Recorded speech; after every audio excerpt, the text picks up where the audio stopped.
ബന്ധുജനങ്ങളെ കൊണ്ടുള്ളതായിരിക്കുന്ന പ്രയോജനം പ്രായേണ ഇവർക്ക് കുറവായിരിക്കും. മാത്രമല്ല അവരുടെ വെറുപ്പിനും അപ്രീതിക്കും പലപ്പോഴും ഇവർ പാത്രീഭവിക്കാറുമുണ്ട്. ബന്ധുക്കളെ അവഗണിക്കുന്ന അല്ലെങ്കിൽ കലഹിക്കുന്ന ഒരു സ്വഭാവം ഇവർക്കുള്ളത് കൊണ്ട് തന്നെ ബന്ധുക്കളിൽ നിന്നും ലഭിക്കേണ്ടതായിരിക്കുന്ന പല ഗുണങ്ങളും നഷ്ടപ്പെട്ടു പോയേക്കാനും ഇടയുണ്ട്. പിതാവിനോട് അടുത്തും അകന്നും പെരുമാറും.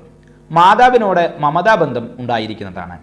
ഇവരുടെ നിർബന്ധശീലവും അമിത സ്വാതന്ത്ര്യവും ജീവിത പുരോഗതിയെ പലപ്പോഴും തടഞ്ഞു വയ്ക്കാറുണ്ട്. എത്ര തന്നെ പറഞ്ഞാലും സ്വന്തം ഇഷ്ടമനുസരിച്ചല്ലാതെ യാതൊന്നും തന്നെ ഇവർ പ്രവർത്തിക്കാറില്ല. അതിൽ നിന്നിനി എന്തെല്ലാം തന്നെ ദൂഷ്യഫലങ്ങൾ വന്നാലും ശരി, അത് അനുഭവിച്ചു കൊള്ളുവാനും ഇവർ തയ്യാറാകും. അതുപോലെ മുൻകോപവും എടുത്തു പറയേണ്ട ഒരു വിഷയം തന്നെയാണ്.